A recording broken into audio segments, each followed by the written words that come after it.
ಕಾಂಗ್ರೆಸ್ನ ಎರಡನೇ ಪಟ್ಟಿ ಯಾವಾಗ ರಿಲೀಸ್ ಆಗುತ್ತೆ ಅನ್ನುವಂಥ ಪ್ರಶ್ನೆ ಸಹಜವಾಗಿ ಉದ್ಭವ ಆಗಿದೆ.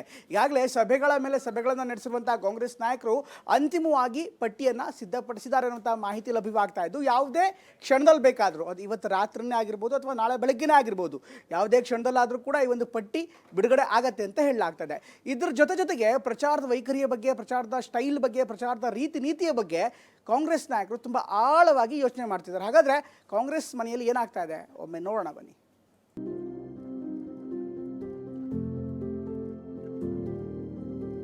ಎರಡು ಮೂರು ಸೀಟ್ ಬಿಟ್ರೆ ಮಿಕ್ಕಿದೆಲ್ಲ ಆಲ್ಮೋಸ್ಟ್ ಡಿಸ್ಕಷನ್ ಆಗಿದೆ.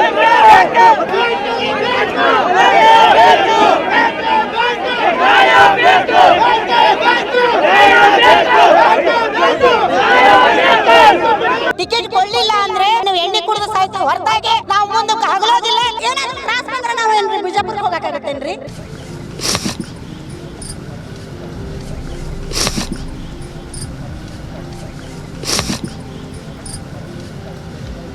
ಸೋಲ್ಬೇಕಾದ್ರೆ ವೀಣಾ ಕಾಶ್ಯಪ್ನವ್ರು ಬೇಕಾಗಿತ್ತು, ಗೆಲ್ಬೇಕಾದ್ರೆ ಬೇಡ ಅಂತ ಅನ್ಸುತ್ತೆ. ಮೋಸ್ಟ್ಲಿ ತುಳಿಯುವಂತ ಉನ್ಹಾರ ನಡೀತಾ ಇದೆ.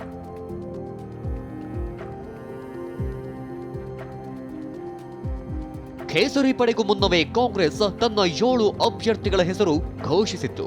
ಯಾವುದೇ ಬಂಡಾಯವಿಲ್ಲದ ಕ್ಷೇತ್ರಗಳ ಹುರಿಯಾಳುಗಳನ್ನ ಘೋಷಿಸಿದ್ದ ಕಾಂಗ್ರೆಸ್ ಒಳಗೊಳಗೆ ತಂತ್ರ ರೂಪಿಸುತ್ತಿತ್ತು. ಅಷ್ಟರಲ್ಲೇ ಬಿಜೆಪಿ ತಮ್ಮ 20 ಹುರಿಯಾಳುಗಳ ಹೆಸರು ಅನೌನ್ಸ್ ಮಾಡಿತು. ಇದರ ಬೆನ್ನಲ್ಲೇ ಕೈಪಡೆ ಕೂಡ ಉಳಿದ 21 ಕ್ಷೇತ್ರಗಳ ಪಟ್ಟಿ ಸಿದ್ಧಪಡಿಸಿದೆ. ನಿನ್ನೆಯಷ್ಟೇ ಮಲ್ಲಿಕಾರ್ಜುನ ಖರ್ಗೆ ನೇತೃತ್ವದ ಸಿಇಸಿ ಮೀಟಿಂಗ್ ನಡೆದಿತ್ತು. ಸೂತ್ರ ಅನ್ವಯಿಸಿ ತಾಳೆ ಹಾಕಿ ಕೈಕಲಿಗಳನ್ನ ರೆಡಿ ಮಾಡಿದೆ. ಯಾವುದೇ ಕ್ಷಣದಲ್ಲಾದ್ರೂ ಅಭ್ಯರ್ಥಿಗಳ ಪಟ್ಟಿ ಬಿಡುಗಡೆ ಮಾಡೋ ಸಾಧ್ಯತೆ ಇದೆ. ಅಷ್ಟಕ್ಕೂ ಯಾವ್ಯಾವ ಕ್ಷೇತ್ರದಲ್ಲಿ ಯಾರ್ಯಾರಿಗೆ ಟಿಕೆಟ್ ಸಿಗುವ ಸಾಧ್ಯತೆ ಇದೆ ಅನ್ನೋ ಸಂಭಾವ್ಯ ಅಭ್ಯರ್ಥಿಗಳ ಪಟ್ಟಿ TV9ಗೆ ಸಿಕ್ಕಿದೆ. ಅದರಂತೆ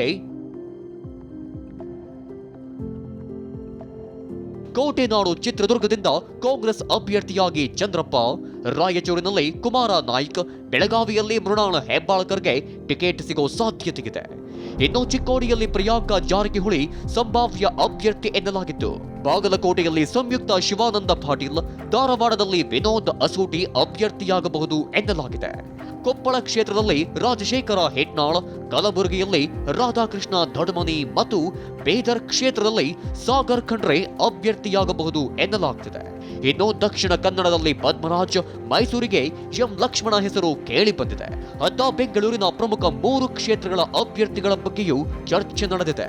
ಅದರಂತೆ ಬೆಂಗಳೂರು ದಕ್ಷಿಣಕ್ಕೆ ರಾಮಲಿಂಗಾರೆಡ್ಡಿ ಪುತ್ರಿ ಸೌಮ್ಯಾ ರೆಡ್ಡಿ, ಬೆಂಗಳೂರು ಕೇಂದ್ರ ಕ್ಷೇತ್ರಕ್ಕೆ ಮನ್ಸೂರ್ ಅಲಿ ಖಾನ್ ಹಾಗೂ ಬೆಂಗಳೂರು ಉತ್ತರ ಕ್ಷೇತ್ರಕ್ಕೆ ಪ್ರೊಫೆಸರ್ ರಾಜೀವ್ ಗೌಡ ಹೆಸರು ಕೇಳಿ ಬರ್ತಿದೆ.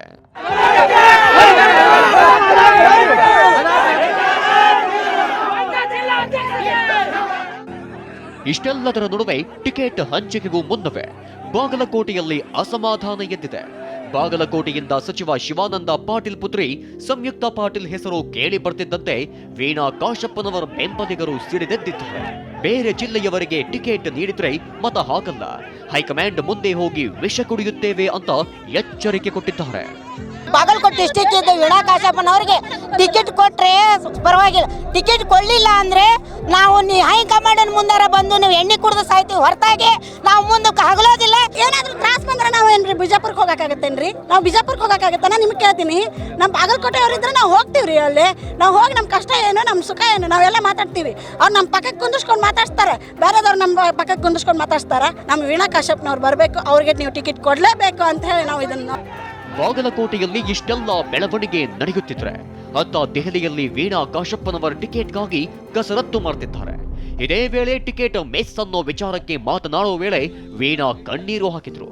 ನನ್ನ ತುಳಿಯುವ ಹುನ್ನಾರ ನಡೆಯುತ್ತಿದೆ ಅಂತ ಬೇಸರ ತೋಡಿಕೊಂಡ್ರು. ಸೋಲ್ತೀನಿ ಅಂತ ಗೊತ್ತಿದ್ರು ಕೂಡ ಸೋಲು ಗೆಲುವು ಎರಡನೇ ಪ್ರಶ್ನೆ ಅಂತ ಸಂದರ್ಭದಲ್ಲಿ ಪಕ್ಷದ ಕಷ್ಟದ ಪರಿಸ್ಥಿತಿಯಲ್ಲಿ ನಾನು ಸ್ಪರ್ಧೆ ಮಾಡದಂತೋಳು. ಇವತ್ತು ಪಕ್ಷ ಅಧಿಕಾರದಲ್ಲಿದೆ, 5 ಜನ ಶಾಸಕರಿದ್ದಾರೆ.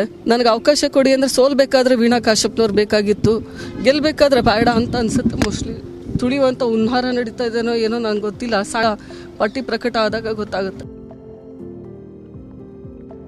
ಇನ್ನು ಈಗಾಗಲೇ ಎರಡೆರಡು ಜೋಡೋ ಯಾತ್ರೆಗಳ ಮೂಲಕ ಲೋಕಸಭೆ ರಣರಂಗದಲ್ಲಿ ರಾಹುಲ್ ಗಾಂಧಿ ತಮ್ಮದೇ ಆದ ವರ್ಚಸ್ಸು ಹೆಚ್ಚಿಸಿಕೊಂಡಿದ್ದಾರೆ. ಹೀಗಾಗಿ ರಾಜ್ಯದಲ್ಲಿ ರಾಹುಲ್ ಗಾಂಧಿ ಅವರಿಂದಲೇ ಪ್ರಚಾರ ಆರಂಭಿಸೋಕೆ ಕಾಂಗ್ರೆಸ್ ಪ್ಲಾನ್ ಮಾಡಿದೆ.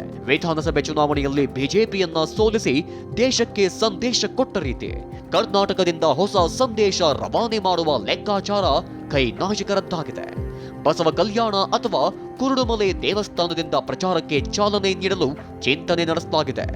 ಈ ಪ್ರಚಾರಕ್ಕೆ ಚಾಲನೆ ನೀಡಲು ರಾಹುಲ್ ಗಾಂಧಿ ಮಲ್ಲಿಕಾರ್ಜುನ ಖರ್ಗೆಗೆ ಆಹ್ವಾನ ನೀಡುವ ಮೂಲಕ ಸಂದೇಶ ರವಾನಿಸಲು ಸಿದ್ಧತೆ ನಡೆಸಿದ್ದಾರೆ.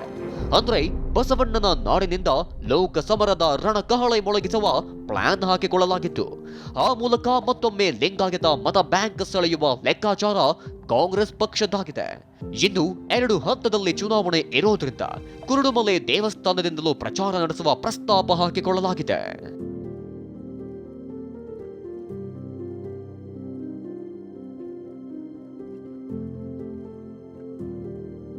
ಸದ್ಯ ಕಾಂಗ್ರೆಸ್ ನಾಯಕರು ಅಭ್ಯರ್ಥಿಗಳ ಆಯ್ಕೆಯಲ್ಲಿ ಬ್ಯುಸಿ ಇದ್ದಾರೆ. ಟಿಕೆಟ್ ಘೋಷಣೆ ಬಳಿಕ ಕೆಲವೆಡೆ ಅಸಮಾಧಾನ ಕೇಳಿಬರುವ ಸಾಧ್ಯತೆಗಳು ಹೆಚ್ಚಾಗಿವೆ. Bureau report, TV9.